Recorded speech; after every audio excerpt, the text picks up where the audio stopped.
organizations also need to view the employees' health as in terms of productivity rather than exercise in healthcare promotion cost, cost management. And with that said, let me welcome RP President, Dr. Sudhakar Junnalagada, to address the intro Lifestyle Magic. Thank you. Thank you, First Lady, for a kind introduction. And I'm so happy for the team doing an outstanding job this year, Obesity Awareness Program. Obesity has been identified as a leading cause for early death. We all know that, as physicians, hypertension, diabetes, hyperlipidemia, heart attacks, stroke, cancer can happen because of obesity. It is a major disease. World Health Organization recognized that prevention is most feasible option for curbing the obesity epidemics. Parents, schools, communities, and states and countries can help make the health choice the easy choice. RP has been in the forefront for the past several years, spreading this message of healthy living, continuing with the goal of creating awareness by educating the public and healthcare professionals. RP is observing January 7th, 2021 as the Global Wear Alert Day for Obesity Awareness and Healthy, showcasing love for energy, motivation, hope, optimism, joy, and happiness. Our theme and campaign is RP's Workplace Wellness, say BMI daily, focusing on 7 pillars of lifestyle magic, no obesity revolution, wear yellow. I want to stress today that it is a conscious choice by every one of us to be healthy, be happy. And the secret living longer is eat half, walk double, laugh triple, and love without measure. And I'm grateful to the several RP leaders and RP chapters from across the nation for taking on this role of education, educating to empower, and for participating in and spreading this noble message and creating awareness on the need for living well. I urge all RP members, their families, and the members of larger society to make commitment today to adopt the motto, experience the lifestyle magic, making this new year 2021 to be healthy and prosperous for you and for everyone around the world. Thank you, and good wishes, and God bless.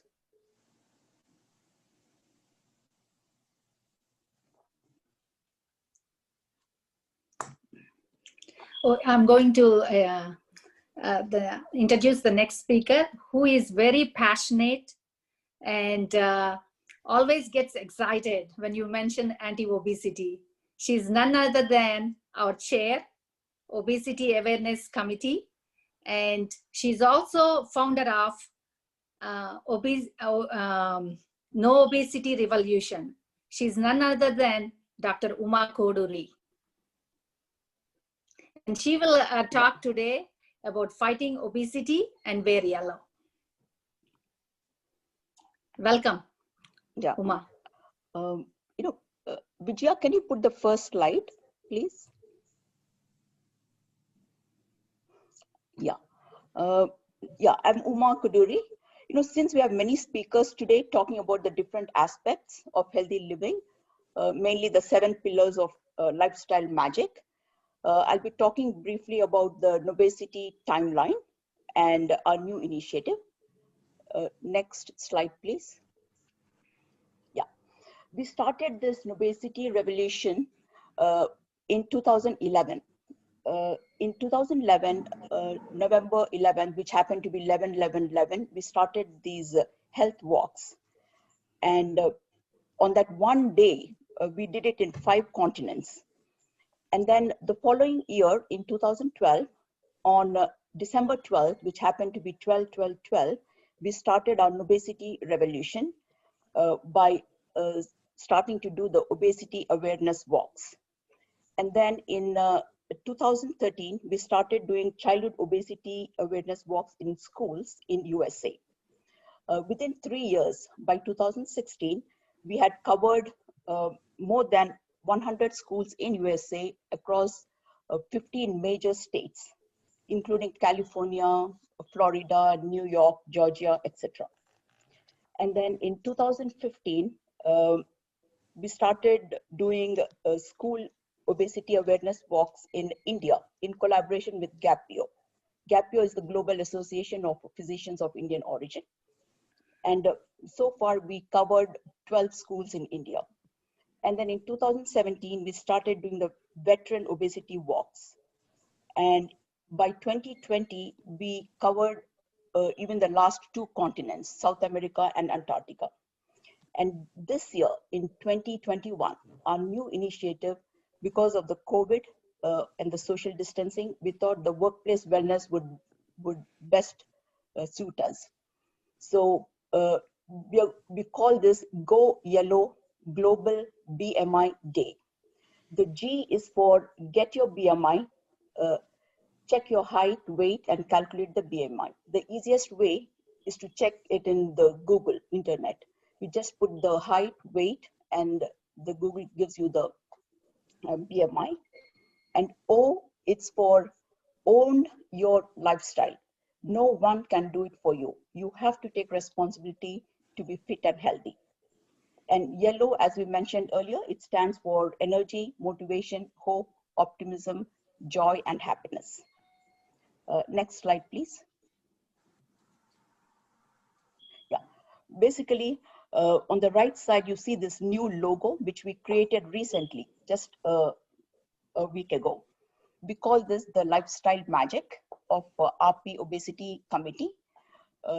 You see the people at the periphery holding hands.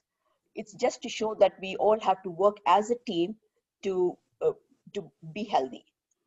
The 7 pillars here, it's basically the diet, physical activity, sleep, social relations, mindfulness, stress management, and avoiding risky substances.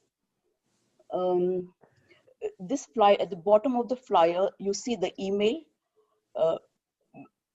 We are going to be doing this day after tomorrow, January 7th, which happens to be the first Thursday in January. As you all know, the first Friday in February is Wear Red Day for heart disease awareness in women. So similarly, we are doing it in January, the first Thursday. You may ask, why did we choose Thursday? According to the planetary colors, the yellow color on Thursday is supposed to be lucky.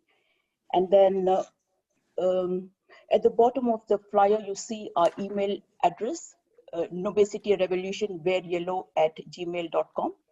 Day after tomorrow, when we start this initiative, you can take pictures and send it to this email address. And we can put it up in our Facebook. We have a Facebook page called Obesity Revolution. And so, yeah, next slide, please. There's one important aspect which I noticed.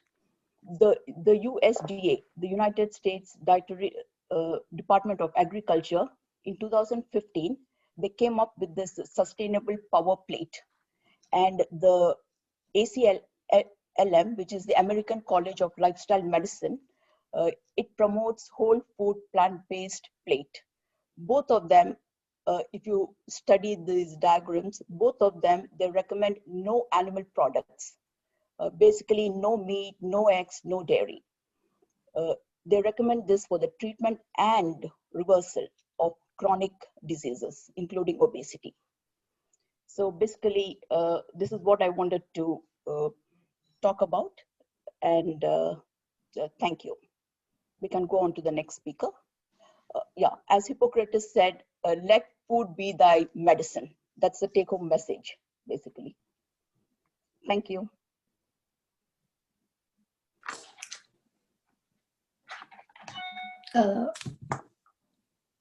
Vijaya, you're going to present the video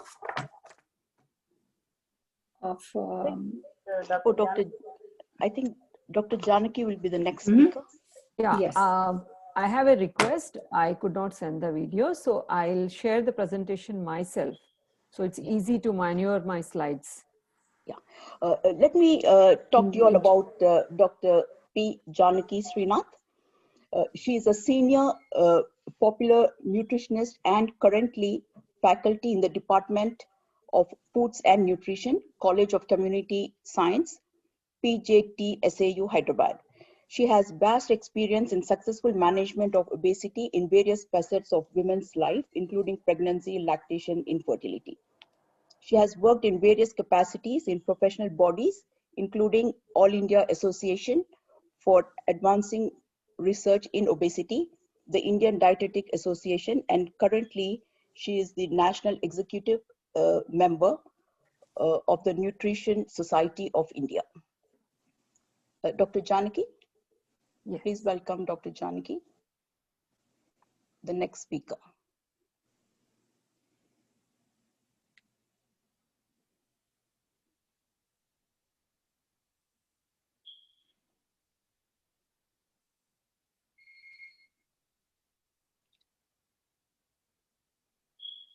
Is it taking time? Yeah.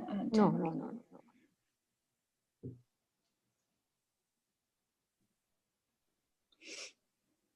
Yes. Very good morning from India. Thank you for the RP team, obesity team, and the President RP for giving me this opportunity to present and get myself involved in the obesity prevention activities by RP.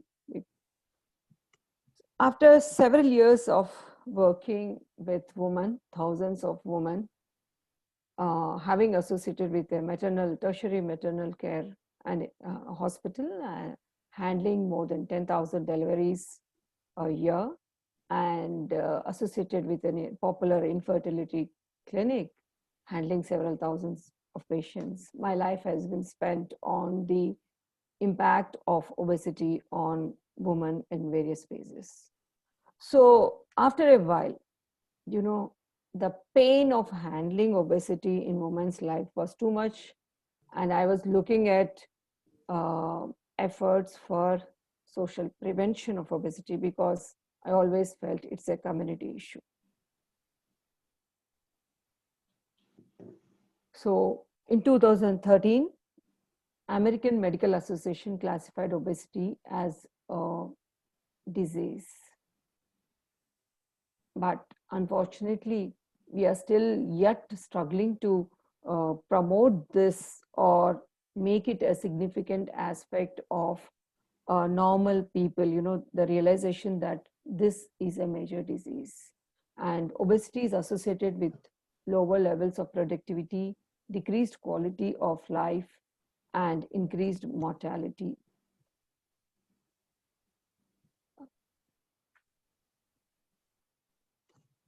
And this, not only it impacts a person in several facets as a disease, it leads to work efficiency and also the increased cost, and the impact could also be that, in several phases.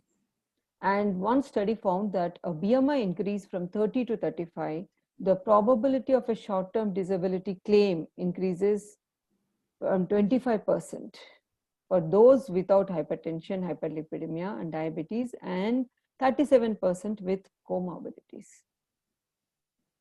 And obesity, workplace safety, economic burden. This obesity among workers has adverse occupation-related consequences like work absence, impairment, limitation, workplace injury, and increased healthcare and disability costs. So the costs here, whatever I've given, are all American-based. And for every unit of BMI increase adjusted for age and gender, there is a huge cost associated for obesity-related management issues. And the mean per capita healthcare expenses attributed to obesity are almost more than $1,000 for men and $1,500 for women. Obesity is associated with significant increase in absenteeism among US workers, which cost the nation an estimated almost 8 billion pounds, per year, accounting for almost 6% to 12% of total costs of absenteeism in the workplace. And if you see, every unit of BMI leads to increased healthcare spending. Even the claims for sick days, disability days, compensation claims are very high in heavy employees compared to average weight employees.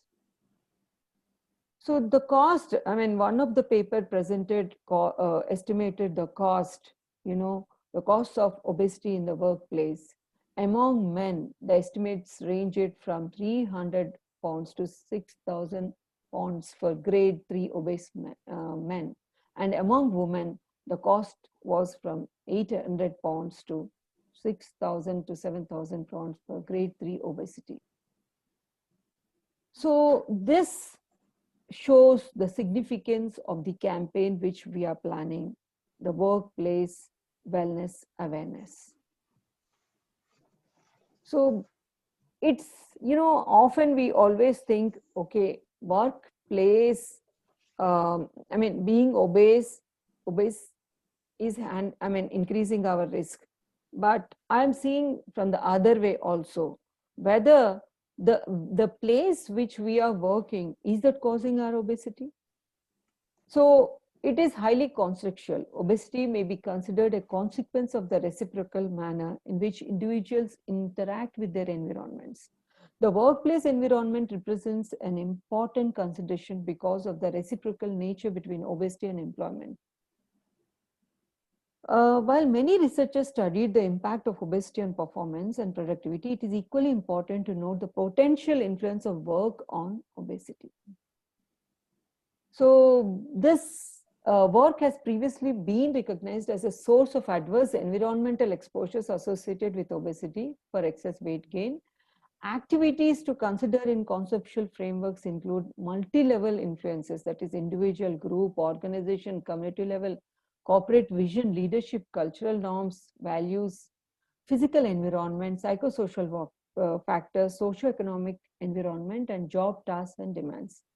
And risk factors that have been associated with obesity among workers include social stressors, psychosocial work factors, working hours, sleep, night shift, work, and sedentary behavior.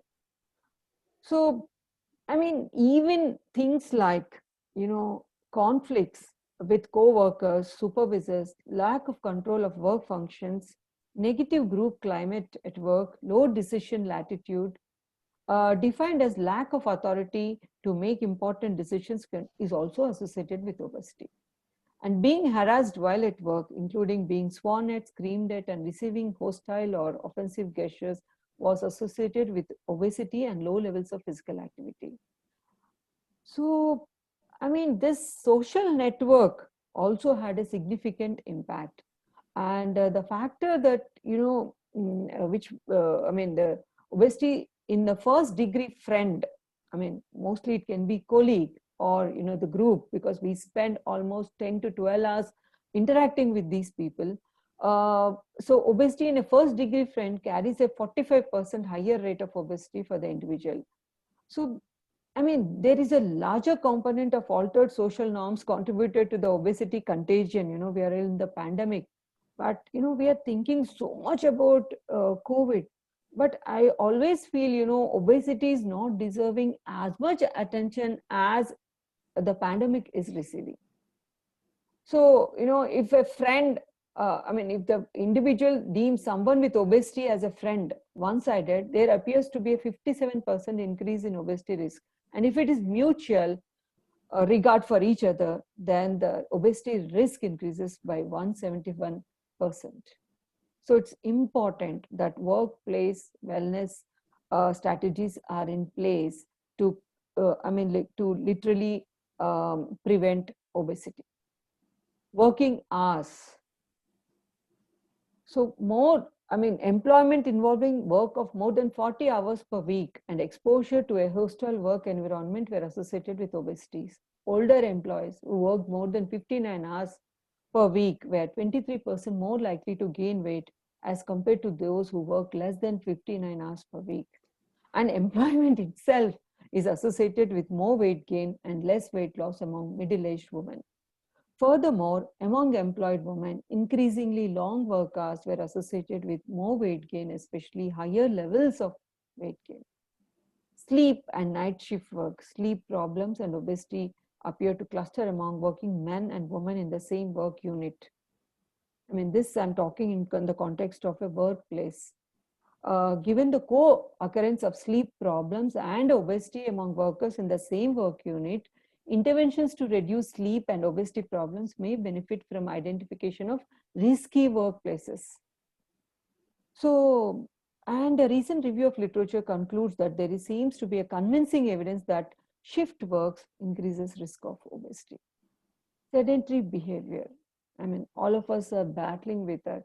Increased sedentary behavior is associated with obesity, and fixed night work, where people are made to sit for longer hours, and even, the number of times they go to the washroom are also monitored, is definitely causing a havoc, and it is increasing the healthcare expenditure.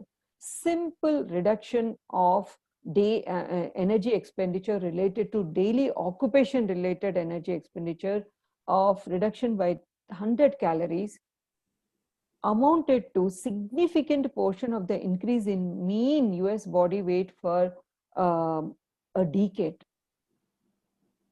So it's important we have to handle obesity in the workplace, and CDC recommends 4 main evaluation measures for determining the benefits of interventions addressing obesity in the workplace: worker productivity, health care cost, health outcomes, obesity and related conditions like hypertension, and organizational change. This we have to measure in terms of these aspects.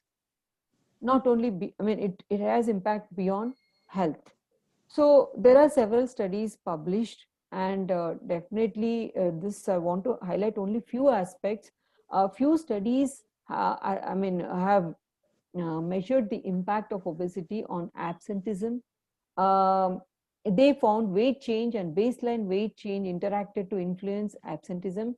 Employees who were obese and gained weight averaged 6.66 days over 2 years versus normal weight employees who maintained weight averaged less than half of this number. So workplace wellness can, tackle this absenteeism effectively. Obesity and presentism, the impact of body mass index on workplace productivity. What is presentism? It is health-related limitations at work because of obesity. Moderately or extreme obese workers above BMI above 35 experience the greatest health-related work limitations, specifically regarding time needed to complete tasks and ability to perform physical job demands. These workers experienced a 4.4% health-related loss in productivity, more than all other employees, which equates to an additional 500 pounds annually in loss of productivity per worker. So the relationship between BMI and presentism is characterized by a threshold effect where extremely or moderately obese workers are significantly less productive than mildly obese workers. So the responsibility of handling obesity or preventing obesity again falls on the employers. And so sometimes, even in the surveys related to insurance and medical benefits, companies offers different levels of care and modalities related to weight management, which may contribute to access issues for workers. So a recent online survey that measured consumers' perception of medical services covered by their health insurance, participants reported low prevalence coverage for a registered dietitian, bariatric surgery 26%, medications designed to promote weight loss 24%, and medical weight management program only 23%. So of these, participants who were employed, 16% indicated that their employer had a wellness program with incentives or penalties based on their weight or BMI. Participants that had access to these wellness programs reported more coverage for obesity treatment, coverage for a registered dietitian 60%, and medical weight management 53%, bariatric surgery 32%, and pharmacotherapy 30%. So it is important that the employers understand the needs and and give such kind of facilities to prevent the impact of obesity on their organizations. And there were several lifestyle modification interventions which were studied. And nowadays, we have moved from personal to administration offering lifestyle interventions through telephone-based counseling, internet sites, smartphone applications. And the impact of these studies, it is so varied. To quantify, it was very, very difficult. So large number of studies have investigated lifestyle modifications for weight loss, calorie restriction, increased activity, behavioral counseling, or support offered to employees. Most of the time commercial providers were bought into workplace, and sometimes the employees were left out to take self-help or peer support model. So, and sometimes changing they also have used strategies such as changing food available in cafeterias through a number of strategies, promoting physical activity with increased walking, or organizing employees to work together as teams and compete with each other. So the wide range, makes it difficult to quantify the impact as of now. However, the CDC recognized lifestyle change programs for pre-diabetes, which is commonly associated with obesity, showed that those with pre-diabetes who take part in a structured lifestyle change program can reduce the risk of developing type 2 diabetes by 58%. And the impact of this program can last for years to come. So the cause of obesity among workers is immense, and the responsibility for managing it is increasingly falling on the employers. So it's important the employers understand the need to facilitate this workplace wellness programs, because in the long term, the benefits come back to the employees itself. So prevention is the key, as noted from 2 long-term cohort studies, which found that weight gain from early to middle adulthood was associated with increased risk of morbidity and mortality, and decreased odds of achieving the composite healthy aging outcome among women and men. Weight gain as little as 5 kg was associated with significantly elevated incidence of a composite measure of major chronic diseases consisting of type 2 diabetes, cardiovascular disease, cancer, and non-traumatic death. So this paves way for API's Workplace Wellness Wear Yellow campaign. Thank you.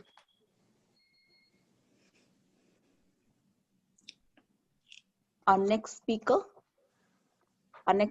is Dr. Uma Chitra.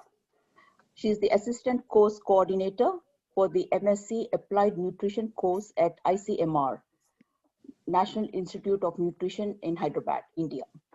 She was a Fulbright visiting lecturer at the Department of Foods, Nutrition, Dietetics and Health, College of Health and Human Sciences at Kansas State University in USA in 2009. She was the head, Department of Clinical Nutrition and Dietetics at Kasturba Gandhi College for Women, Secunderabad, India, from 1995 to 2019. Dr. Chitra? Thank you so much for the introduction, Dr. Uma. Yeah. And at the outset, I would like to thank Dr. Uma Chitra, who was my classmate during my 11th and 12th here in Hyderabad, India. And I also thank API for giving me this opportunity. So without wasting much time, I would like to start my short presentation on the importance of physical activity.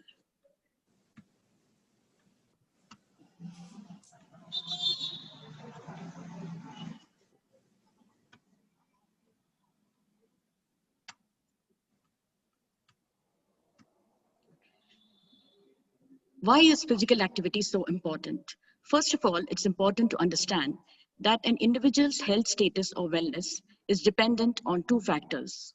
The first is heredity, and the second is lifestyle behaviors. There is not much we can do about heredity, but we can certainly do a lot about lifestyle behavior. So what exactly do we mean by lifestyle behavior? By lifestyle behavior, we mean physical activity and also a good quality diet. Physical activity is very important. It should be a very important part of our daily lives. Now, physical activity can be structured or unstructured.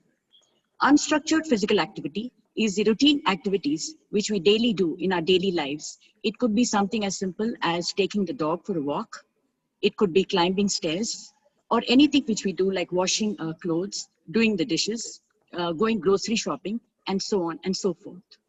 Whereas structured physical activity is a planned program of exercise or physical activity, usually designed to increase or improve physical fitness.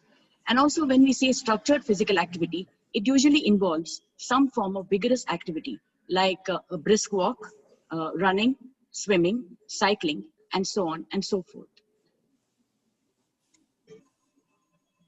Why should we exercise every day? Physical activity should be an important part of everyone's lives. First of all, it's a very useful tool to control body weight, and it helps to prevent obesity. So therefore, it's a very important aspect when we are talking about the obesity revolution. So when body weight is controlled, it helps to prevent chronic diseases.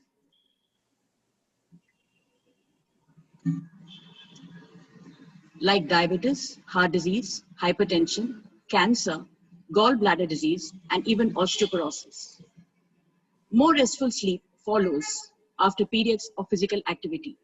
It also leads to improved body composition, because when you're physically active and when you exercise every day, there's more of lean body mass or muscle and less of body fat. It also helps to improve bone density. It also contributes to immunity.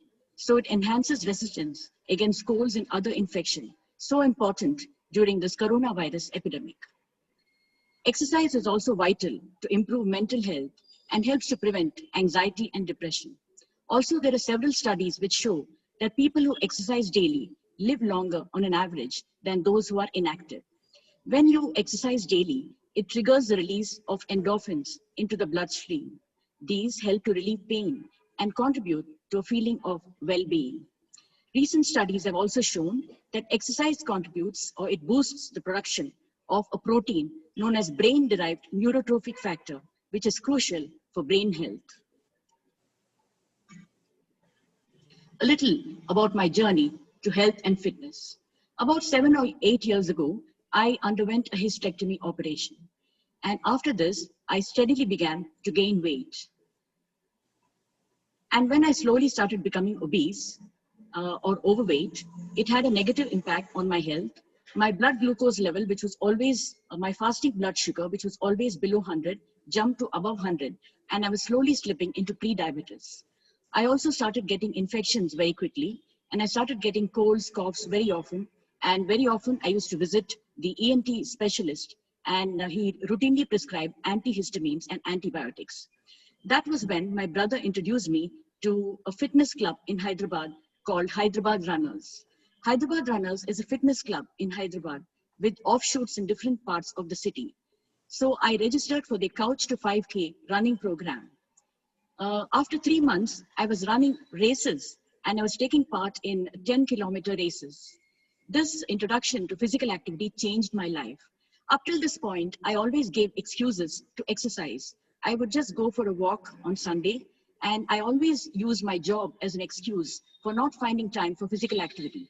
But when I was introduced to this running group, I made friends with several people, and I discovered that the people in this group were actually had more things to do in their professional life than I did. So it's very important to make the time for exercise. And in this running program, it's a capsule which includes yoga, strength training, different kinds of running, and so on. So very quickly, it's not only that this improved my health and wellness, because once I started running every day, or at least 5 days a week, my blood sugar level stabilized, and my blood glucose, fasting blood glucose was normal, and I shifted from pre-diabetes to normal. Also, I started getting sick less often. In addition to improving my health and fitness, this also changed my lifestyle, because as part of this running group, when I became a member of this running group, my social contacts increased. I made friends with many people. It was not only running, I started cycling also, long distance cycling. I bought a cycle, and cycling is also a part of this of the activities of this group. I went on cycling expeditions with my friends, and whenever there's a race, we all meet together, we meet up, we discuss. It's so we are so enthusiastic to have these T-shirts and take photographs, and it really changed my life. And I would like to motivate everyone. So ever since then, I've been doing motivational talks, and I'm so happy to be a part of this obesity revolution. So I would also like to state something about the WHO guidelines for physical activity. According to the WHO guidelines, children and adolescents should spend 60 minutes a day in vigorous intensity physical activity or moderate intensity physical activity. What is the difference between these two? Moderate intensity physical activity results in some increase in breathing and heart rate and expends about 3.5 to 7 kilocalories per minute. Whereas vigorous intensity physical activity results in larger increases in breathing and heart rate and expends more than 7 kilocalories per minute. So examples of moderate intensity physical activity could be like going for a brisk walk or doing stair climbing rapidly. Whereas examples of vigorous intensity physical activity are running, cycling, swimming, etc. Adults should spend at least 150 to 300 minutes per week doing moderate intensity physical activity, or 75 to 150 minutes per week in vigorous intensity physical activity. However, these are only the minimum levels. If you're able to be physically active for a longer time, then that would be wonderful. In fact, adults aged 18 to 64 and even older adults should spend at least 1 hour a day, 5 days a week, being physically active. Exercise can also be aerobic and anaerobic. Aerobic exercise involves the movement of muscles in a rhythmic fashion, and it requires oxygen. Examples are running, swimming, cycling, and so on. Whereas anaerobic exercise requires strength, but may not always require oxygen. So anaerobic exercise, examples of this include strength training or working out with weights in a gym. So this is also a picture from our weekly activities of the Hyderabad runners, where once a week we also do strength training, different kinds of exercises. It's also very important to cross-train. That is, do not do the same kinds of exercise every day of the week. For example, if you're running twice a week, you can swim once a week, or if you do not know how to swim, you can just go for a brisk walk, you can cycle, or just go for a run in the park, or one day you can do yoga. And it's also very important to rest. So if you're being physically active 5 days a week, you can take rest 2 days a week, or at least rest once a week. So this is known as cross-training. Why is it important to cross-train? It's important to cross-train because if you do the same kind of physical activity every day, the same muscle sets will be used and you may succumb to muscle injuries. So therefore, to prevent injuries, it's important to cross-train, and also it helps to prevent boredom. Because when you exercise, when you do the same kind of exercise every day routinely, it becomes a routine, and you may tend to get bored and drop out of the physical activity program. Research also shows that those who are physically active live longer on an average than those who are physically inactive. Additionally, it improves the quality of your life. It improves your happiness. It improves your health in so many different ways. So fitness, therefore, is a journey. It is not a destination. Embark on this journey now. So just like all the other speakers in this group, I'm wearing a yellow t-shirt because yellow signifies health and happiness. And I also got a yellow ribbon on my last slide. So people of all ages should be physically active. Take the decision to be physically active today. Do not say that you do not have the time. If I and other people who are physically active can find the time to include physical activity in our daily lives, so can you or everyone else. And I wish API all success in this journey of obesity. Thank you so much for giving me this opportunity.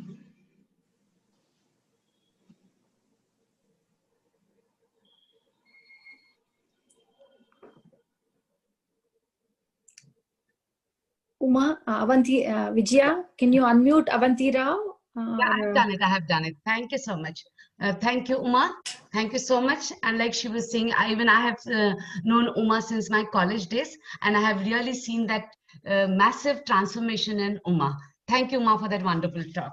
Now, coming to our guest speaker for today, Dr. Lisa Dorfman. On the onset, I must thank her for accepting our invitation and agreeing to give a presentation for this webinar. If I start reading the accomplishments of Dr. Lisa Dorfman, I think it will take me at least a couple of hours. Okay, extremely accomplished lady, but to cut short and introduce the others to her, she has been a licensed dietitian, nutritionist, a board-certified specialist in sports dietetics, a certified chef apprentice. She's a fellow of the Academy of Nutrition and Dietetics and a registered dietitian as given by the board certified in sports dietetics. She has graduated from Florida International University, and she has worked with Sandals Resorts. She's a culinary nutritionist, menu development planner for Ritz-Carlton. She's been associated with University of Miami as a director for the graduate program. And she has also been associated with Barry University as a consultant to the athletic department. Publications, Legally Lean, a sports nutrition strategies for optimal health and performance, and also a very important one, the Vegetarian Sports Nutrition Guide. And for all the nutritionists out here, she has been contributing to the cross book on nutrition and care process. So all of us nutritionists here, the cross book has been like a Bible for us. Importantly, she has also contributed for the Nutrition Guide to Optimal Health ebook for API. Contributed to the American Dietetic Association publications. She's been teaching at the University of Miami, the Nutrition and Culinary Nutrition. Presented numerous papers at international and national conferences. Most importantly, she has been associated with the United States Olympic Committee also. Non-profit organizations also. She's been associated with the American Red Cross National Disaster Services team, the American Diabetic Association, and the American Heart Association also. Plenty many recognitions to her credit. The recent one, the 2019 President's Council on Sports, Fitness, and Nutrition's Community Leadership Award. She's been recognized as the Dietitian of the Year and also the Who is Who of the American Women. And for all of us here right now, she has 35 marathons to her credit. So over to you, Lisa. Thank you so much. This is such an honor. Thank you for the invitation, AAPI and Dr. Avanti for connecting with me. I feel like I've come full circle. Today is such a special day, and I didn't prepare a formal presentation because you asked about my professional journey, but I do have one picture, and the picture is of my daughter. Because she was married a year. Can you see this? Yes. She was married 1 year ago today in Hyderabad. And so I feel like I'm back with the beautiful colleagues and friends that I met while I was there, and really enjoyed my time with Hyderabad runners. And writing for the publications. We have a sports and performance fact sheet that's coming out soon for the Academy group. So I've been very involved on so many levels, you know, with the organization. You know, when I was thinking of this full circle of obesity in my profession or my professional journey, I thought back to the days I started my practice in the 1980s, and there was such an emphasis on the number, you know, the number on the scale, the BMI, you know, most certainly, the calories, to the extent that it made people that I would see practice almost traumatized. And I learned very early on through personal experiences that this mindset, this food mindset, is not just about food.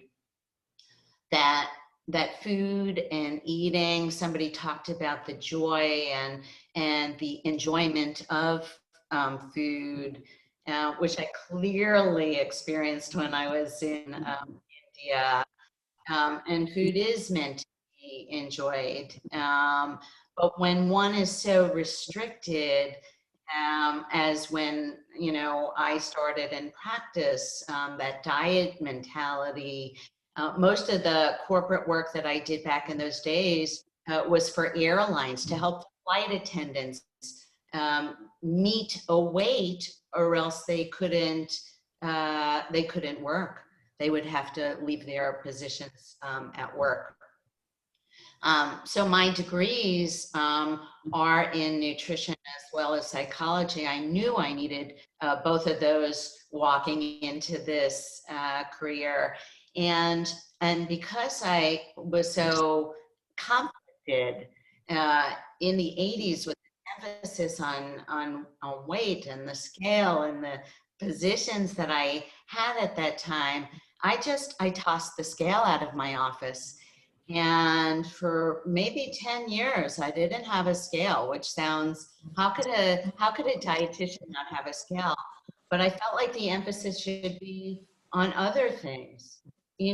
Let's go beyond the weight on the scale. Let's go beyond the BMI. Even with the Olympians I work with, there's been athletes, professional athletes, that will never hit that BMI, ideal range. And there's so much more to a person than just their weight. Some people are very overweight but very healthy. So it's when that weight starts to impact some of the other factors that my esteemed colleague talked about earlier.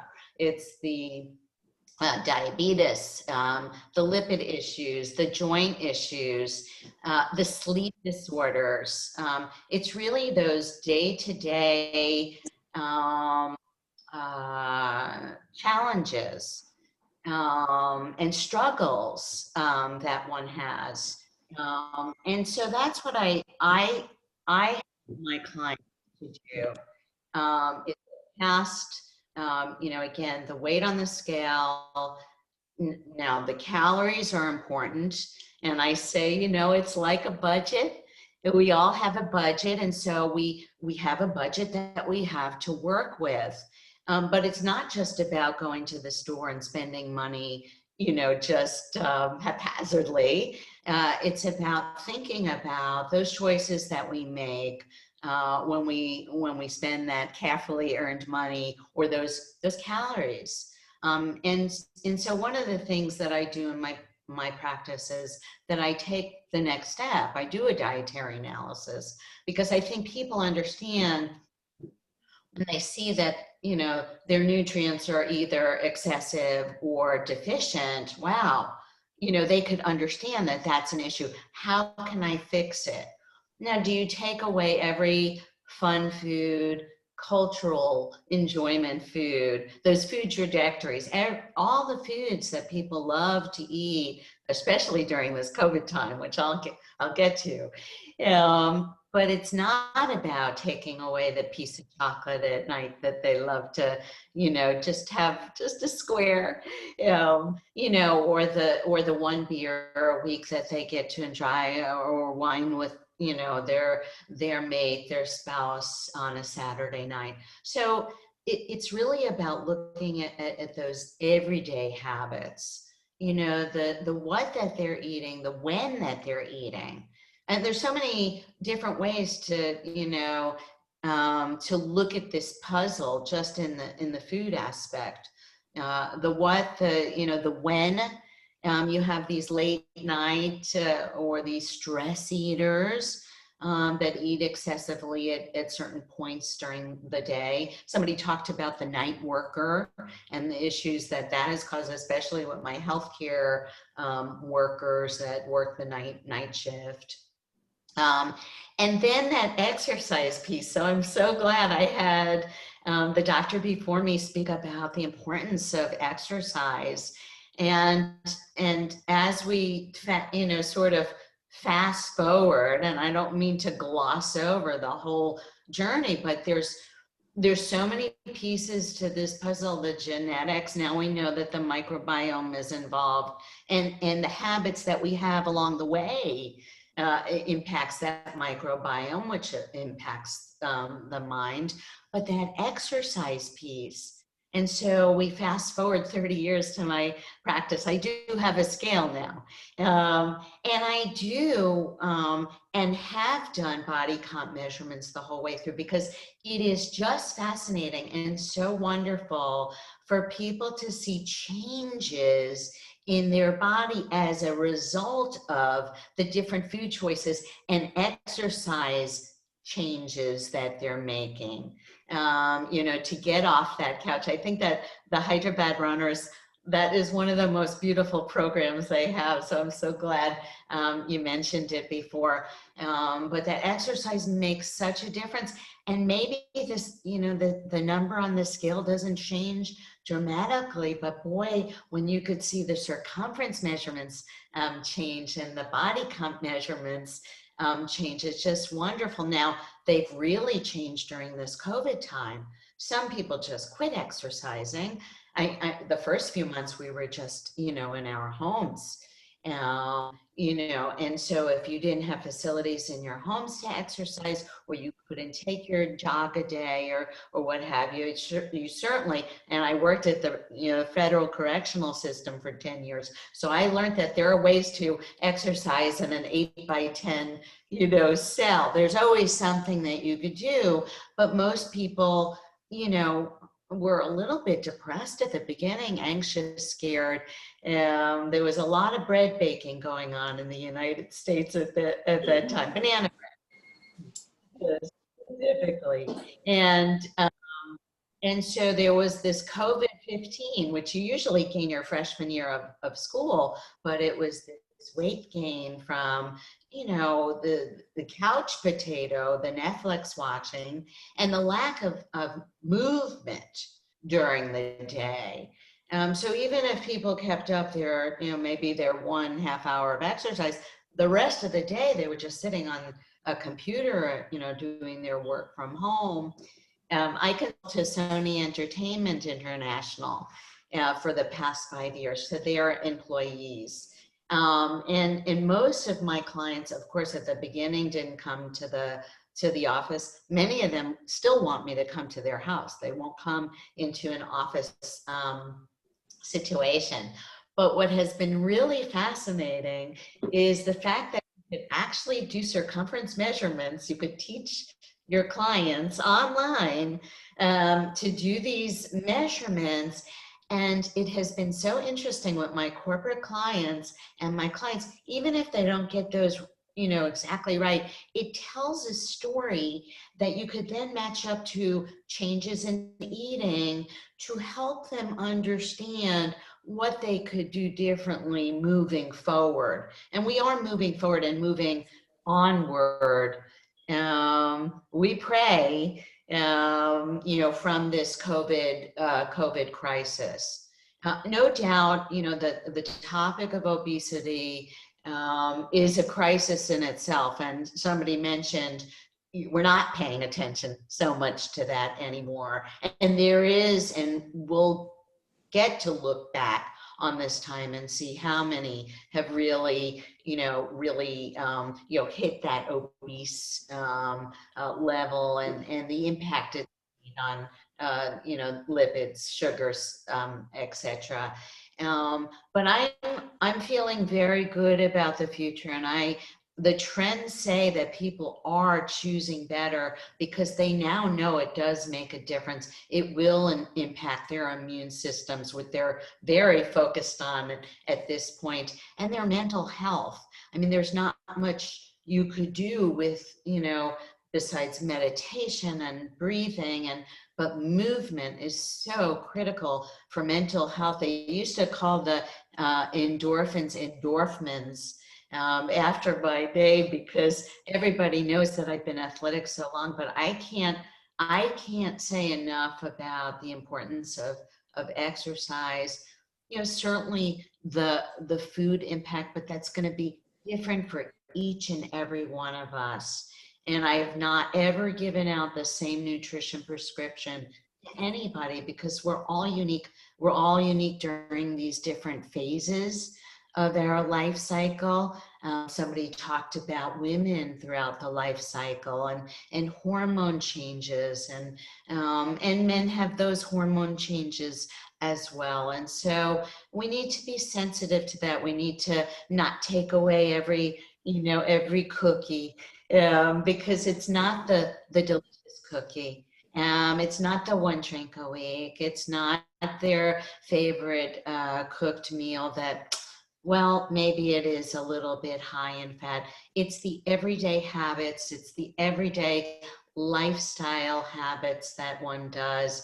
And we all have, it's going to be, and I always say it's 1 to 3 things that you probably need and can change pretty easily that will make all the difference in the world, in your health and your life and your mental health. And so thank you for letting my share a little bit of my professional journey. And I really thank you and feel so blessed to be invited to be among you today.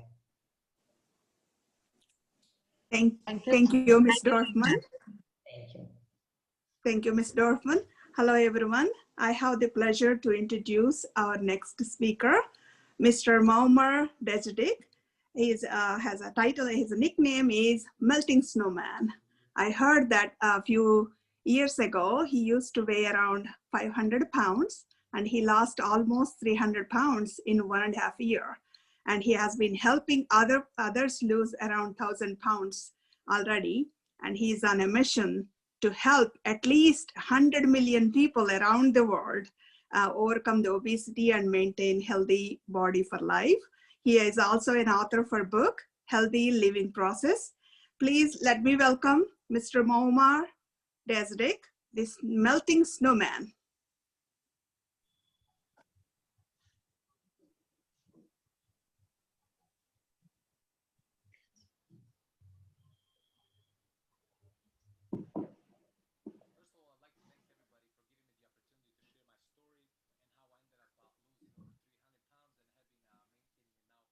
Can you speak up a little bit, Maumar? I think you're gonna have to put the volume is pre-recorded already, so you might want to press the. And I will be able to answer any questions that you have. For today, I want to talk about first of all, I want to talk about the melting snowman story, how it came about, and how I got the nickname. The second part of the presentation I will cover is the psychology behind starting to lose weight, but also how do you maintain that weight for life.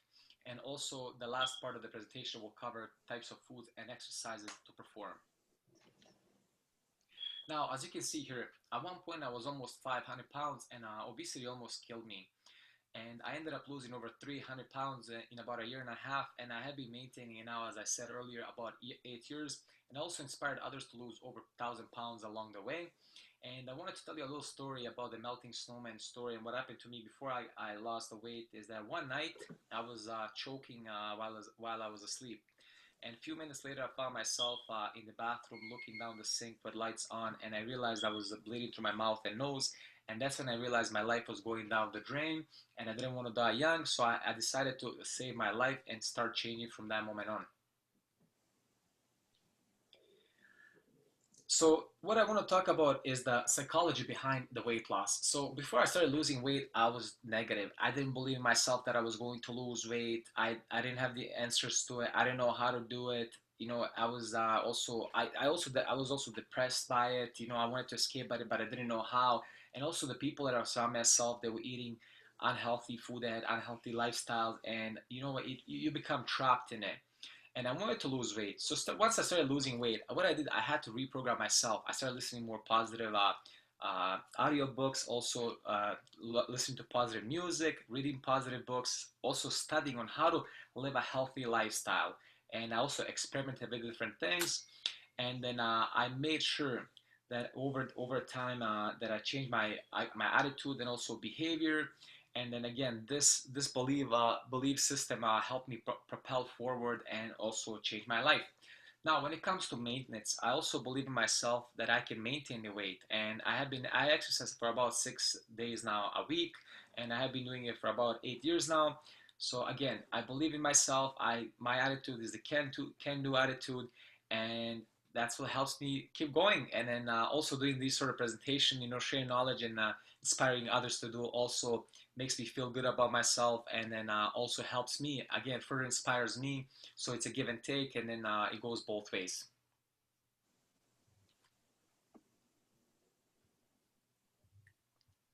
Now, the foods that I ate, during the weight loss and also now are pretty much, as you can see here, I eat all these different types of foods, from vegetables to fruits to nuts and seeds, dried fruits, to also dairy. But on the lower end, I drink almond milk as well. I do drink sometimes milk 2 to 3%.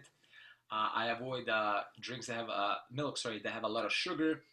And then I also eat oatmeal because it holds me longer. But one thing when I use all these different types of foods here, as you can see, is that I use different types of ingredients. And then you can find different ingredients in pretty much from any type of the world. And I experiment through different cooking methods, from boiling to steaming, to barbecue, whichever way you prefer, as long as it tastes good to you. And I also make my own healthy drinks by adding water as an example, and then fruits and vegetables, a little bit of yogurt. And then again, it depends. If I don't have the time to prepare a full meal, what I'll do, I'll make sure I put a lot more vegetables and fruits, and I add yogurt, because I want that to hold me for a few hours before I start being hungry again. Now, I want to talk about exercise that you want to perform. When it comes to exercising, it's pretty much the same thing with food. You want to experiment. There's no one exercise. You want to experiment with different types of exercises. Same thing over time, what you do, you experiment with different types of foods, and then you make it taste good to you because you don't want to become bored. Same thing with exercising. Over time, you're going to change. As an example, when I started losing weight, I was doing boxing and walking. Now I do jogging. I also did swimming. I also do hiking. I exercise in the gym now because of COVID. I exercise outside.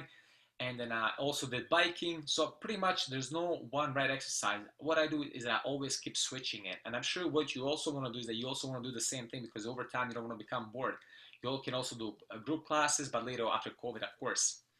And pretty much that's how I maintain, how I lost and also keep myself maintaining the weight, but also feel good after exercise mentally as well. And again, do not be scared to perform different exercises and experiment to see which ones work for you, and pay attention to see how you feel after you finish an exercise, how you get that natural high. Now, as you can see here, no one is gonna create that health for you. No one's gonna lose that weight for you. You have to do it. So to create your health and to create your future, you're on a path now. Do you want to go towards the light, as I have done for myself, as you can see, where I ended up losing weight? Or you want to go to darkness, where obesity, and what can happen is that you become negative, depressed, isolated, or even lost in life. You're not gonna enjoy life to the fullest as you do when you do lose weight, and there's a possibility you can get sick and die from obesity. It's dangerous. Now, as you can see where the sun is on the left side in this picture, I ended up losing weight. I have been maintaining it.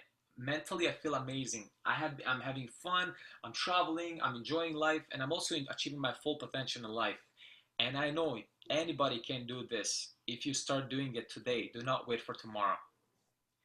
Now, thank you for listening to the presentation. If you do have any questions, like I said, you can ask now or reach me at thehealthyliving.ca, and I'll be here to help you. And again, please start now. Do not wait for tomorrow. And I want to hear your stories, how you ended up losing weight, and then so we can inspire others. And the goal is why not go across the world and inspire 100 million people to overcome obesity. Thank you, Mr. Muammar Dajdik. And again, I'm here to present or introduce Dr. Avanti Rao. She is the head of postgraduate department of nutrition at Medina Degree and Postgraduate College in Hyderabad. She's speaking to us all the way from India, and she's going to talk about stress and how to avoid substance use disorders. Thank you, Dr. Avanti Rao. Yeah. Please give Thank you, us. Dr. Padmaja. Thank you so much. So at the onset, let me thank Dr. Uma, Dr. Sudhakar Janalgadda for making me a part of this webinar, inviting me here, contribute to this 7 pillars of lifestyle magic. Again, a very good evening to the participants there and a very, very good morning to the participants over here. Stress and avoid substances is something that I'm going to talk about. So let me be a little fast.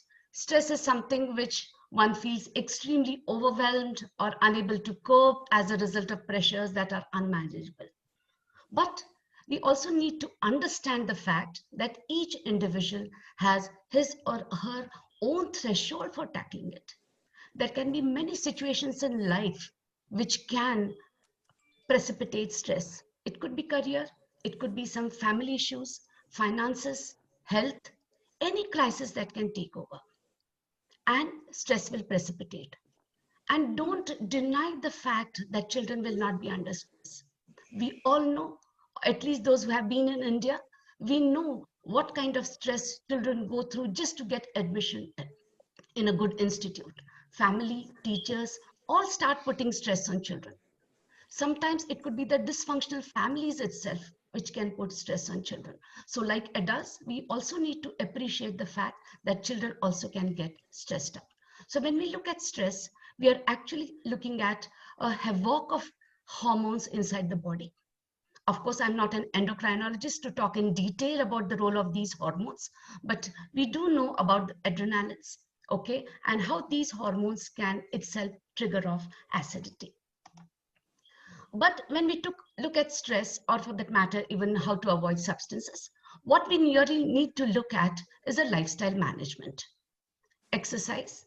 Yes, it is one of the best ways to relax body and mind. Uma Chitra talked about it. The earlier speaker talked about it. Lisa mentioned about it, how exercise is important, primarily because it can also elevate the mood, because we know it produces endorphins, which are the feel-good hormones or the chemicals inside our body. But sometimes the stress can really come as a very acute precipitation. So just stop doing whatever you are doing. Take a few deep breaths, because that is what will release the pressure immediately.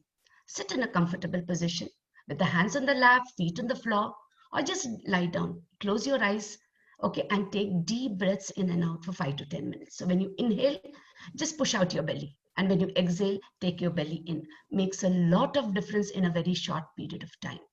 Also, take a hot water bath, stretch, have a good night's sleep. All these will also help in relaxing the muscles, and that is very, very important. Eat well. We all are nutritionists. We all have been talking about eating healthy.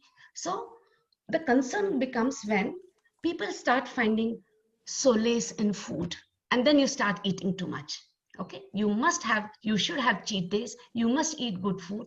The concern is when people start finding solace in food when they are stressed out. Okay, and then obesity is a problem.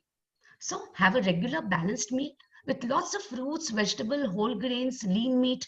Don't deprive yourself. Of course, if out of choice you are a vegan, even then you have so many choices to pick from to have a balanced diet. Most importantly, don't skip meals, because skipping meal itself can be a trigger for stress and irritability. Another thing, slow down. Modern lifestyle is taking a horrible toll on our health.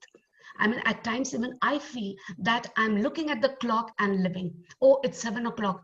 My breakfast is not yet ready. Oh my God, 8:10, I have to leave for college. 9 o'clock, I need to do something because my practicals are going to start. Most importantly, my children taught me, Mommy, take a chill pill. Heavens are not going to fall. And mind you, it really does, so much of wonders, makes you feel so good when you really take that chill pill. Okay. This is another very important thing that I have realized. Take a break, develop some hobby. I always feel it's very important for us to take at least half an hour every day, and that is for ourselves. You can sing, paint, you can play an instrument, do gardening, you can dance. Zumba, any classical, anything, hip hop, whatever you feel like. Okay, some hobby which will divert your mind totally. And that is where somewhere you are pushing the stress in the background. And that is why this development of a hobby becomes very important.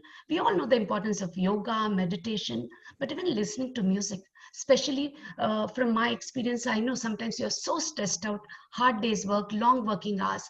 Okay, something very soothing music, okay, works as a beautiful stress buster. But when we are doing all this, please remember, no increase in the screen time. Because right now in the COVID times, we all are working from home. Okay, so every time we are on the laptop. So at least when you take a break, make sure that you are not relaxing by watching your favorite serial or some comedy show. It can relax you, but then in parallelly, it is increasing your screen time. Again, this is something you must do. Try to take a small vacation, whatever it is. Go to mountains, trek, even religious places. Get up and go visit your grandparents. Anything which will give you a break from the routine because it recharges your body. Then talk. Very important. Okay, family members, friends, doctors, therapists, whomever you trust. Okay, and then like Myanmar was saying, be positive when you tell yourself, I can do it. I will do it. I will come out of this issue. Okay, nothing. Just the issue where is creating stress for you. Get out of that place. Okay, talk to yourself and say, I can overcome. I will be able to do it. Another thing, go easy on yourself. Remember one thing, all of us cannot be perfect at everything that we do. No, it's not possible. Otherwise, we would have been superwomen. Okay, we are mortals, human beings, Homo sapiens. We cannot do everything perfectly to the T. Okay, so take things into your stride. Keep your sense of humor intact. Learn to laugh. So if I do something very well in one particular field, okay, in the other things, no, doesn't matter. I may not give 100 on 100. I might get 75, but that's okay. Okay, because I should be happy and less stressed out. Okay, so when we talk about stress, it's very important that you look at time management, take adequate sleep. Okay, let not that biorhythm go haywire. Sleep in nights, particularly the young adults and children have the habit, they're becoming nocturnals. Okay, see that they sleep properly. Decrease the screen time. That is very, very important when we talk about it. Now, the second aspect is avoid substances.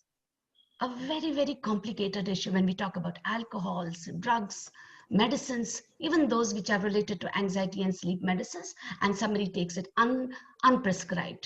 These are used, abused, whatever word we want to talk about it. In fact, even tobacco, nicotine. What is important is nicotine is the most important addiction forming compound in tobacco, but it also has other chemicals which are more harming than nicotine, but nicotine does the job of getting you addicted. We all know it increases the LDL levels, suppresses the HDL levels. But yes, these are the substances which are being abused. For that matter, even caffeine, there is so much of information on net regarding how much damage even caffeine can do. 2 to 3 cups of tea and coffee should be good enough. But you are at work, you want to skip your meals, and you're galloping, you're downing into gallons and gallons of tea and coffee. Even that can have problems. But when we look at these abuse of substances, again, it has a very complex background or a history to it. Probably some of them want to just get a kick out of it. Teenagers like to experiment with it, but those who are having stress want to take these because they want to have that feeling of euphoria. Many of them look at it as an escapist route because they want to forget their personal worries. As we are talking about stress, financial, health, workplace, okay, probably they just want to get out of these worries and they start using these substances.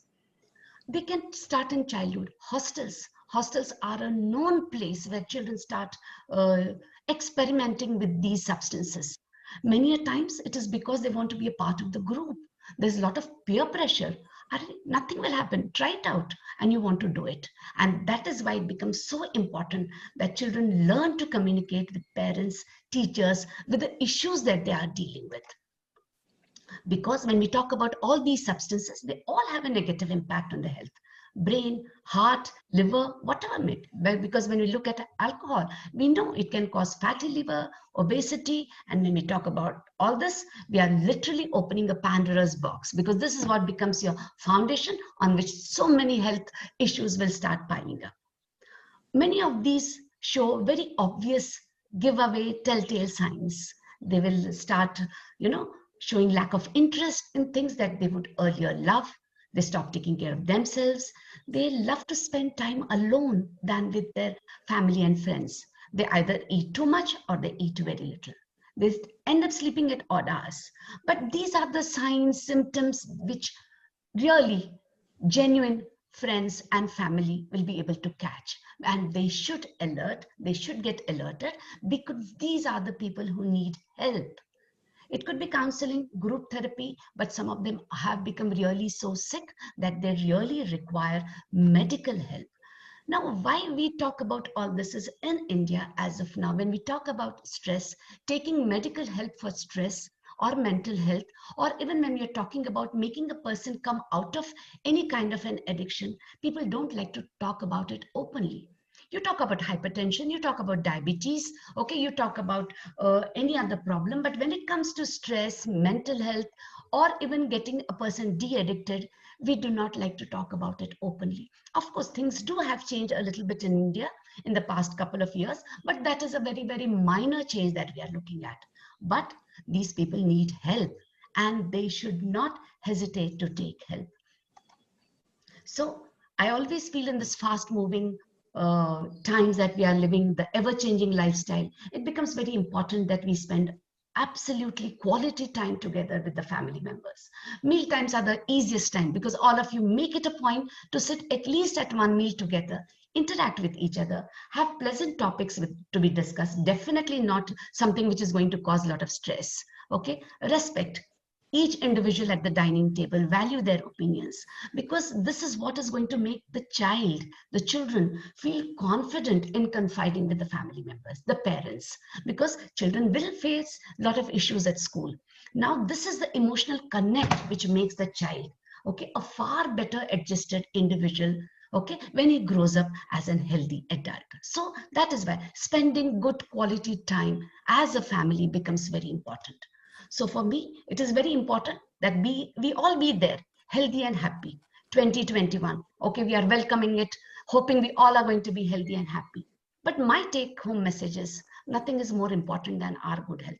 It's like our bank account, and we need to invest wisely for better returns as we grow older. So the investment has to be in terms of a healthy diet, exercise, sound sleep, relaxation, strong family and social ties. And when I read out all this, I know it sounds a little mouthful, but I'm telling you, it is the easiest and the simplest thing we all can do. Thank you so much for the patient here. Thank you, Dr. Avanti. The next speaker is a young physician who is humble and easygoing. And she's none other than Dr. Pooja Kinkapwala. Her topic is healthful eating. She practices endocrinology at Miami Endocrinology Associates. She also served in the YPS in the past. Please welcome Pooja.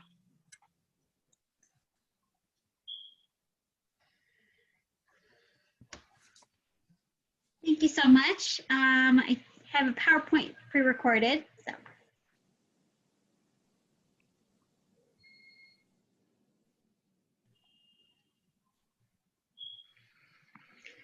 Hello, everybody. This is Dr. Pooja Kinkapwala. I am an endocrinologist based out of Miami, Florida, and the co-chair for the API Obesity Awareness Committee.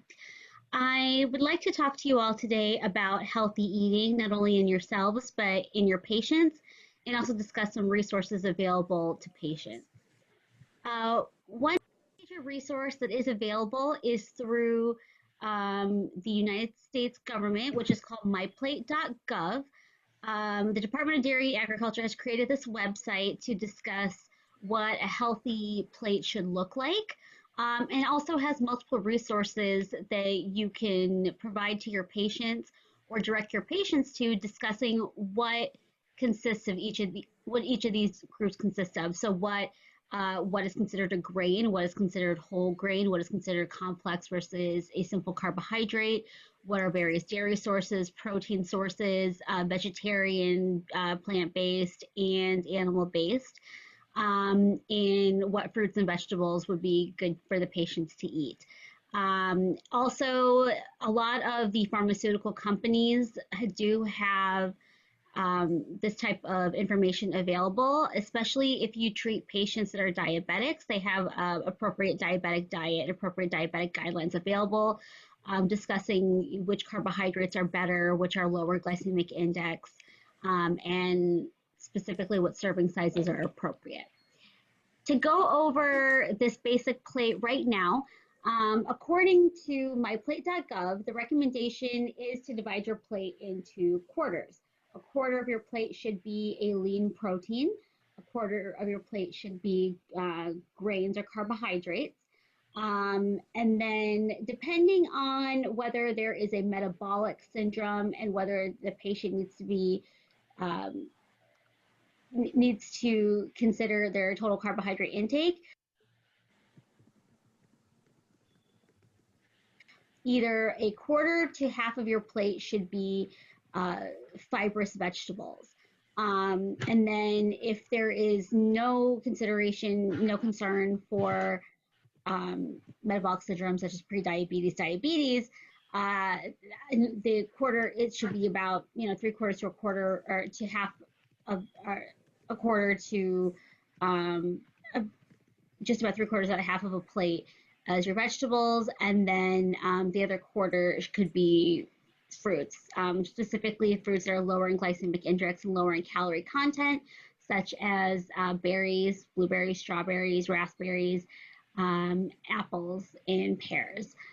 Fruits that are higher on the glycemic index tend to be tropical fruits, and also a full banana. So patients do need to be mindful of their serving size of their fruits, as well as making sure that they are consuming grains that are more complex carbohydrates and not simple carbohydrates. One thing that I tell my patients as well is that it's all about serving size, but certain grains are better than others.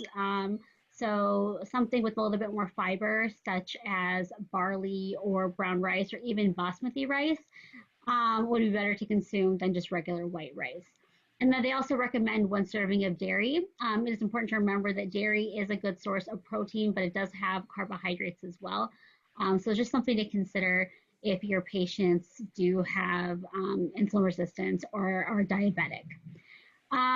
One other important thing to remember is that, it's about portion sizes, but it also is important to have your caloric intake less than your total caloric outtake in order to promote weight loss or healthy living. Everybody has their basic metabolic rate that they need to meet, but as long as they're consuming about 10 to 15% less every day than their total caloric output, they should be able to maintain some weight loss.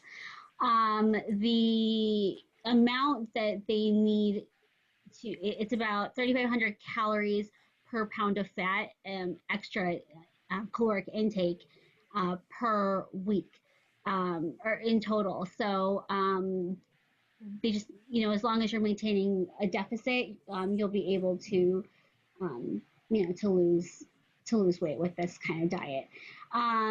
Again, it's very important that it's healthy intake as well. So the more green leafy vegetables that contain a lot of the micronutrients are also very important for patients to consume. If patients are able to meet with a dietitian, that is also a good recommendation, because they would be able to go over everything in terms of their daily intake, their cultural needs, and kind of have someone go through everything with them on a meal-to-meal basis. That tends to be helpful for patients, is for more of a consistent change. One thing that it is important to consider is the vegetarian diet, especially the Indian vegetarian diet, as most of our protein sources do tend to be a carbohydrate source as well, including dal and dairy. So it is important to supplement those with more plant-based protein sources, such as fibrous vegetables. Vegetables that do tend to be higher in protein include broccoli, spinach, cauliflower, Brussels sprouts.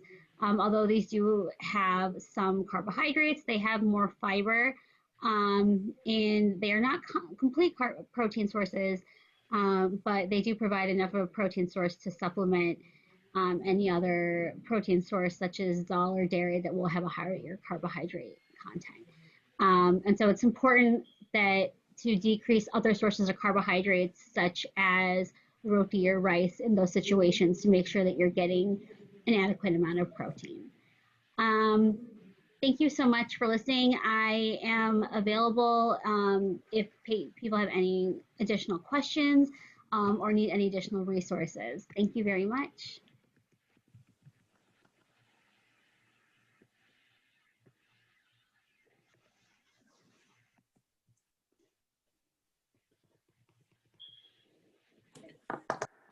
Pooja, you're going to introduce Padmaja? Yes. Thank you so much. I'd like to introduce our next speaker, which is Dr. Padmaja. She is another co-chair of the Obesity Awareness Committee. She is also the medical director of the HBP-CBA in Kansas City.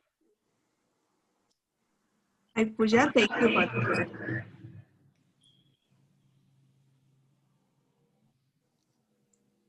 Good evening, everyone. Thank you, Pooja, for your kind introduction. I'm Padmaja Ardisamalli, and I work for VA Medical Center in Kansas City. Tonight, I would like to share a few interesting points about social relationships and mindfulness practice. Sir William Osler quoted, "The good physician treats the disease, the great physician treats the patient who has the disease." Lately, we are all agreeing that treating the disease is not good enough, but we have to aim for the prevention of the disease and maintenance of good health. The concept of lifestyle medicine is a time-tested one. For thousands of years in our communities, we at the API believe that we can achieve by practicing a whole and plant-based diet and regular physical activity, restorative sleep, and avoidance of risky substances, building positive social relationships, good stress management, and finally, mindfulness and compassion practice. These are pro-social behaviors and practices that helps us to achieve the benefits of it. In July 2010, the Department of Psychology of Brigham Young University and Department of Epidemiology at University of North Carolina and also University of Cambridge in UK, they shared their study results, social relationships and a mortality risk. It's a meta-analytic review, and they found that social relationships, especially the poor relationships, their influence is comparable to smoking and alcohol consumption, and also the risks of poor social relationship is worse than physical inactivity and obesity. This study is comprised of 308,849 individuals, and they were followed by 7.5 years. So you can see it's big. And in 2015, Dr. Robert Waldinger gave a TED Talk, "What Makes a Good Life?" He presented the lessons from their study, which is one of the longest Harvard study, comprising 724 men. They followed them for 75 years. The three lessons he learned from that is, good relationships keep us happier and healthier. Number one lesson is, social connections are really good for us. Loneliness kills. And it's not the number of friends you have, but the quality of close relationships that matter. Good relationships don't just protect our bodies, but they protect our brains. And after reviewing multiple psychology articles, I came to know that there are few hormones as well as neuropeptides that helps us or that play an important role in our social behaviors and relationships. Oxytocin, as we know, helps us with the childbirth and breastfeeding, but as a neurotransmitter, it helps with the bonding between the newborn and the mother and also in between couples. But they also found out it helps with the bonding and trust between friends when they're having fun in games, sports, or parties. When it seems they might stop socializing with each other when their brains were snap frozen. So they've been using oxytocin to treat the social anxiety. Stanford University's social neurosciences department has been giving vasopressin as a nasal spray, and it did show improved the social responsiveness in kids with autism. So at the end, what I want to say is we know how these neurotransmitters help affect our behavior, but also in reverse, our behavior helps improve these neuropeptide levels, especially when you are cuddling with a baby or petting our dogs or cats, listening to our loved ones talk, being generous, giving gifts. All these things do improve our feel-good hormone levels, oxytocin, and the levels making us feel better. There are 7 principles of developing quality relationships. As you can see, acceptance, being respectful, understanding others' views, being transparent about your opinions, being non-judgmental, empowering other opinions, and building that trust are the qualities of a quality relationship. Mindfulness and meditation.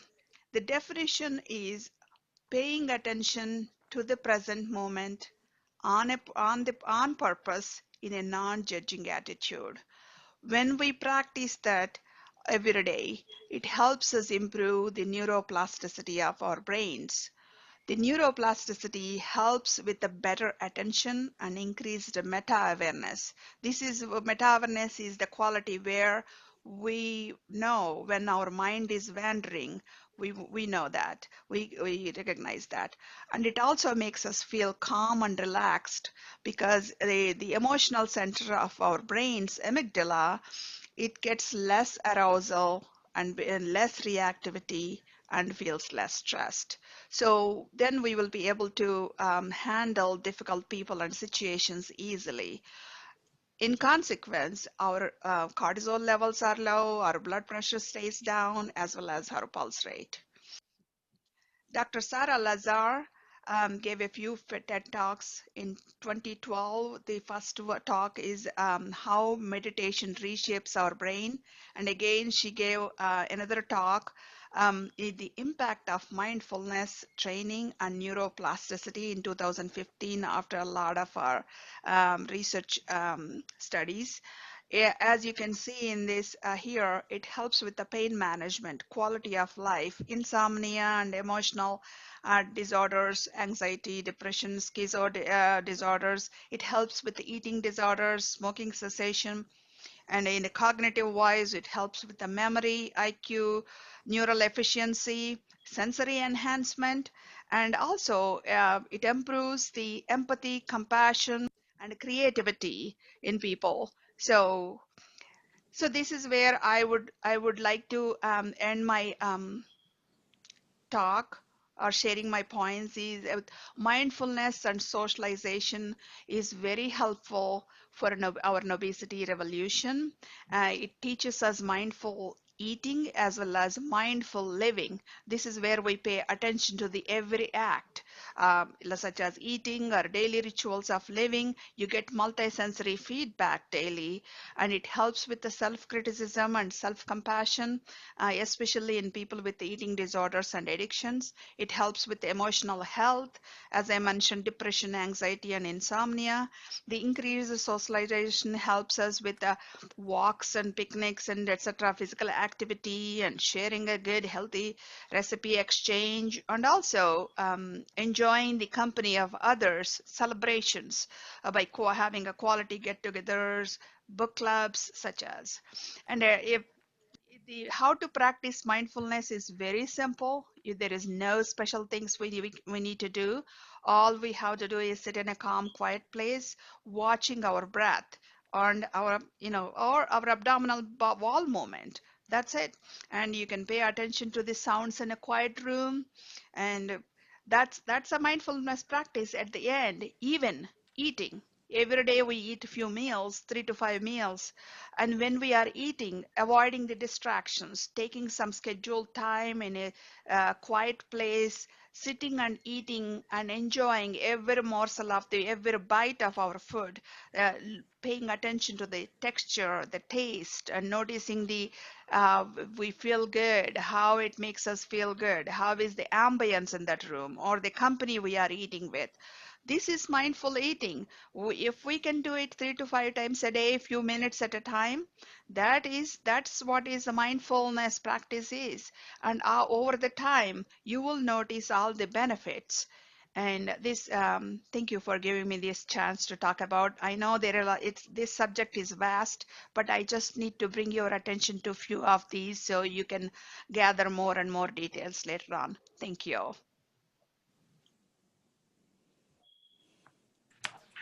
Thank you so much. And finally, I would like to introduce our last speaker for tonight, Dr. Uma Chitra. She is a fellow co-chair of the API Obesity Awareness Committee and the First Lady of API. She is a family medicine physician practicing at Hazelhurst Family Clinic in Georgia. Thank you, Pooja, for your kind introduction. Well, sleep is an important part of our life. We spend, next slide again. We spend 1/3 of our life in sleeping. Average adult sleeps about 6 hours, 57 minutes. 20% of adults sleep less than 6 hours a day. That is called short sleep. 60 million adults report difficulty in falling asleep, but only 10% seek medical attention.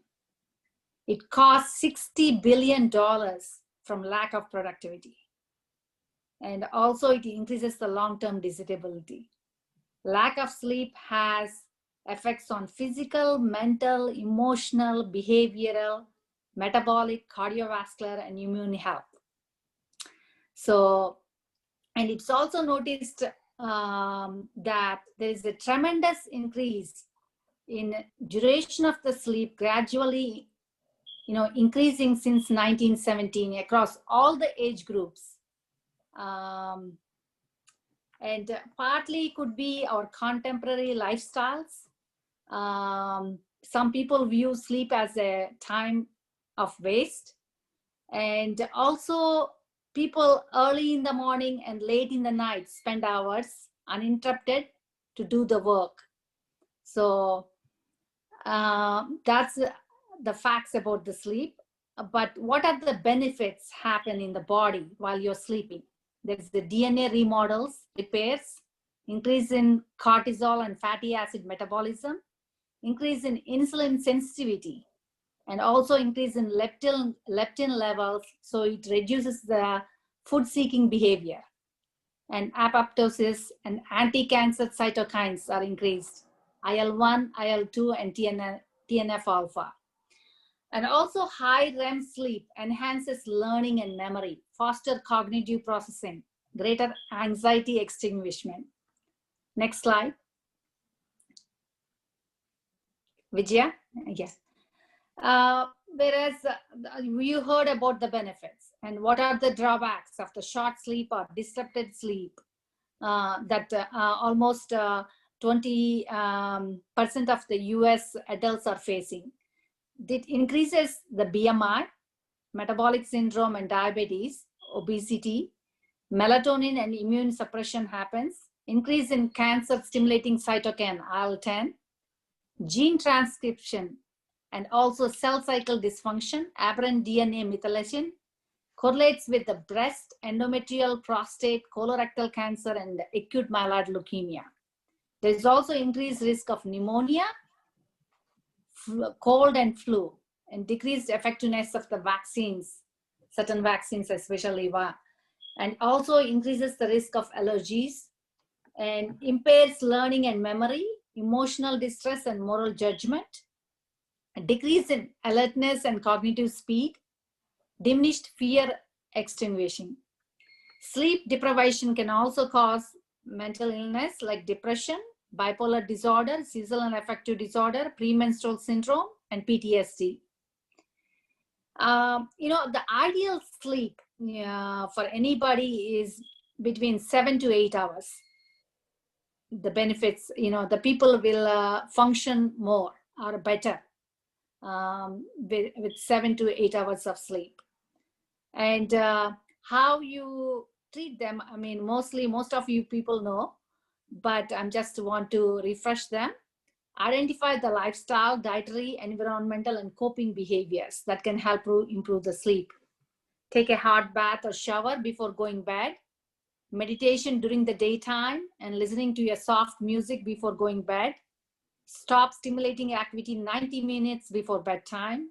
Decrease the room temperature as you go to bed. Hydrate during the daytime. It's also important. It helps you go to sleep well.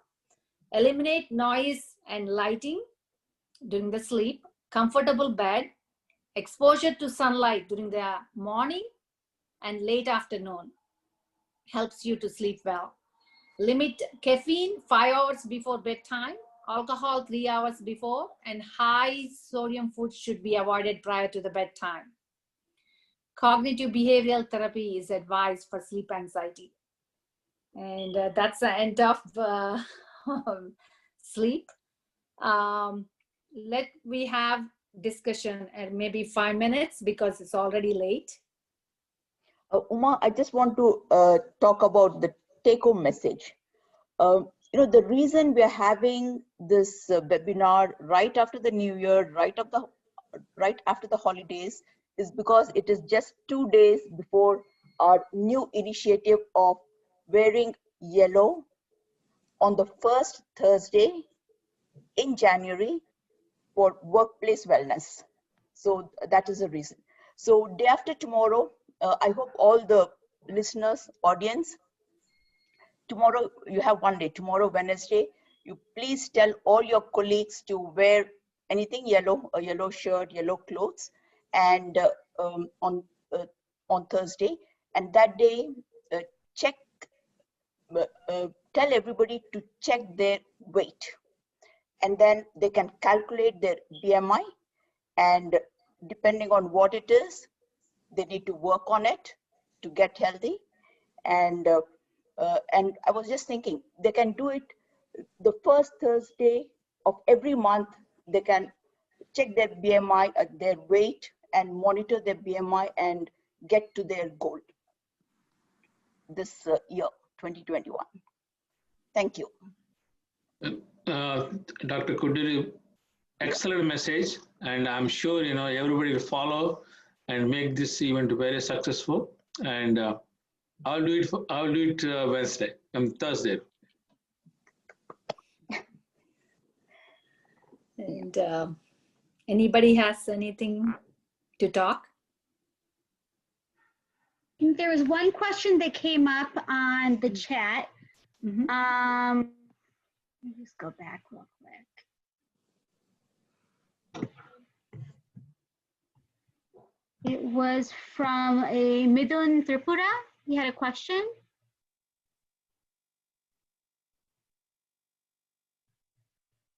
Which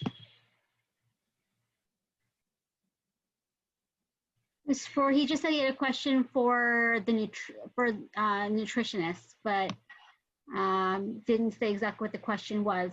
So here. Oh, here we go. The question is, what is the appropriate amount of sweet intake? So desserts. You mean sleep? Sweets. So desserts. Sweet. Who can answer? You can answer, being an endocrinologist. I'm going to defer to the nutritionist for this one. I'm a little stricter than, yeah. Anybody can we have, I think she left, the nutritionist, you know, I think Lisa India, is she still went on. for work. Yeah. Yeah, she's online. 10% rule, you know, 10% of total calories. You know, and I always say, you know, you have room if the rest of your diet is complete. If you need those calories and they're not disrupting other calories, but it's you know, generally 10% is the recommendation. For every 4 grams of sugar is a teaspoon of sugar. So it's amazing. And I'll have very poor eaters that have very low sugar intakes. That's not their issue. And then sometimes I had somebody the other day who was eating 70 teaspoons of sugar a day. 70 teaspoons. That's just if you visually help them to think of what that might look like. But if, you know, when it offsets, that's when you can convince. And when they say, I don't have energy, well, this could be one of the reasons why. Plus that sleep factor. That's such an important piece of the puzzle.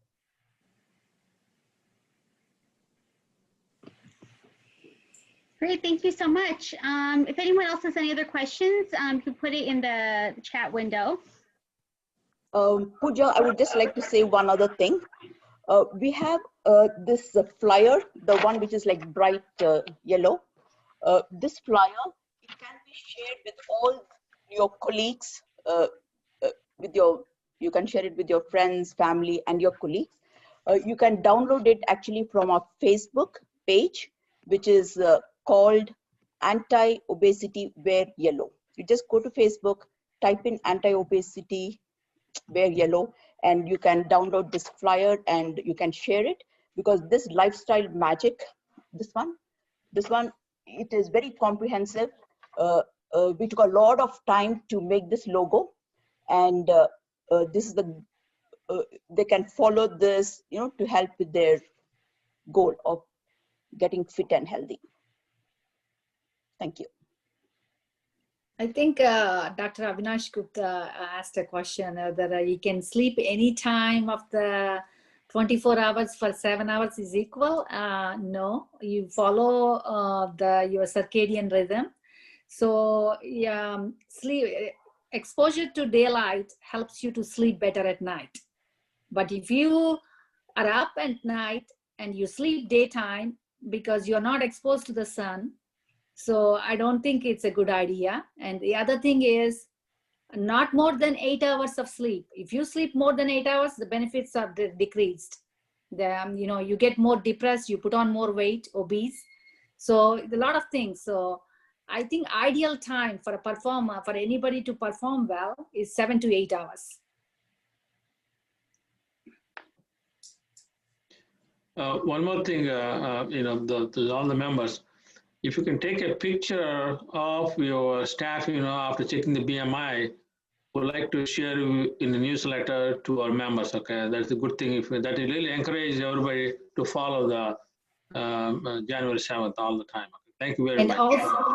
And also, I think API may give like some gift. Whoever office group loses weight within a, you know, like a term, like 3 months or whatever, you should give you a prize. Whoever comes up first, that helps people to get motivated. Yeah.